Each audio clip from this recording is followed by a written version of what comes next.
मित्रों नमस्कार। मैं डॉक्टर अजय श्रीवास्तव, बसंत ऑनलाइन क्लासेस और सिविल सर्विसेज से आज हम मॉडर्न इंडियन हिस्ट्री में कुछ जो शब्दावलियाँ हैं, टर्मिनोलॉजी है, उसकी व्याख्या करने की कोशिश करूँगा। तो सबसे पहले बात आती है कि उपनिवेश। ब्रिटेन ने भारत को अपना उपनिवेश बना लिया। तो पहले हम उपनिवेश का अर्थ समझते हैं क्या होता है। उपनिवेश की इंग्लिश होती है कॉलोनिज्म, कॉलोनी बना लिया, उपनिवेश। उपनिवेश शब्द दो शब्दों से बना है। उपनिवेश, उप का अर्थ होता है छोटा, लघु, और निवेश का अर्थ होता है इन्वेस्टमेंट करना, विनियोग करना। तो जैसे ब्रिटेन ने भारत में ऊपरी तौर पर विकास के लिए रेल, टेलीफोन लाइनें, डाकघर, दूरसंचार आदि की व्यवस्था की, लेकिन वास्तविक उद्देश्य क्या था? वास्तविक उद्देश्य भारत का विकास करना नहीं था। वास्तविक उद्देश्य था कि हम कैसे भारत के संसाधनों का शोषण करें ब्रिटेन के हित में। इसलिए ऊपरी तौर पर तो लगता था कि वो लोग भारत का विकास कर रहे हैं, लेकिन उनका वास्तविक उद्देश्य यह था कि हम किस तरह भारत के संसाधनों को निचोड़ लें। जैसे जॉन सुलिवान एक अंग्रेज था, उसने कहा कि ब्रिटिश पॉलिसी स्पंज की तरह काम करती है, जो गंगा नदी के संसाधनों को सोख कर टेम्स नदी के किनारे लंदन में जाके निचोड़ देती है। तो ये उपनिवेश शब्द। अब बात आती है कि ब्रिटिश पॉलिसी ने भारत की अर्थव्यवस्था को औपनिवेशिक अर्थव्यवस्था में बदल दिया। औपनिवेशिक अर्थव्यवस्था में बदल दिया। औपनिवेशिक अर्थव्यवस्था की इंग्लिश होती है कॉलोनियल इकोनॉमी।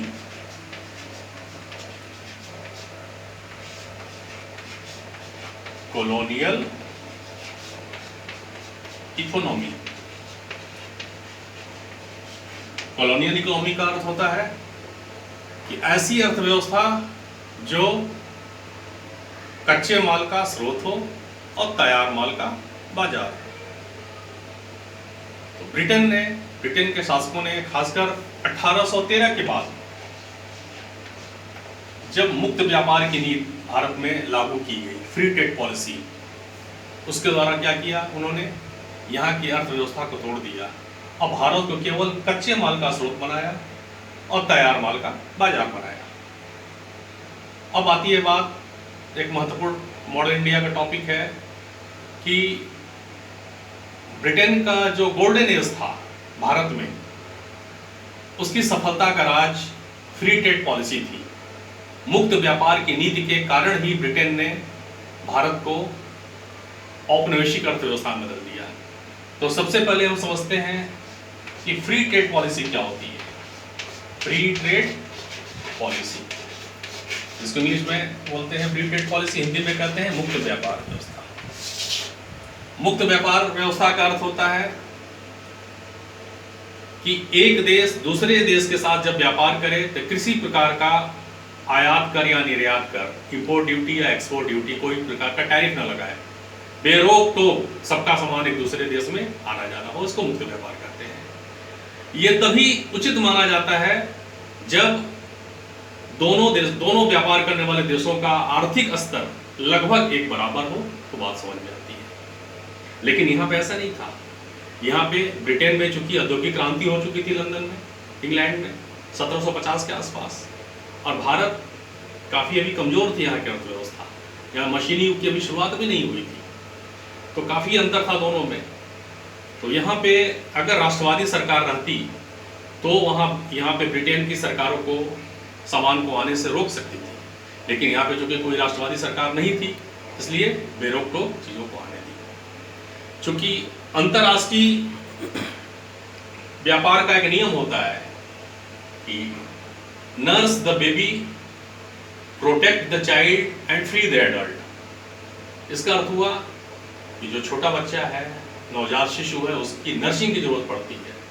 बच्चा होता है बड़ा, उसको प्रोटेक्शन की जरूरत पड़ती है, लेकिन जब वो एडल्ट हो जाता है, प्रौढ़ हो जाता है, तो उसको हम फ्री छोड़ देते हैं। यही नियम इंटरनेशनल ट्रेड में लागू होता, अंतर्राष्ट्रीय व्यापार में, क्योंकि जब यहाँ के उद्योग धंधे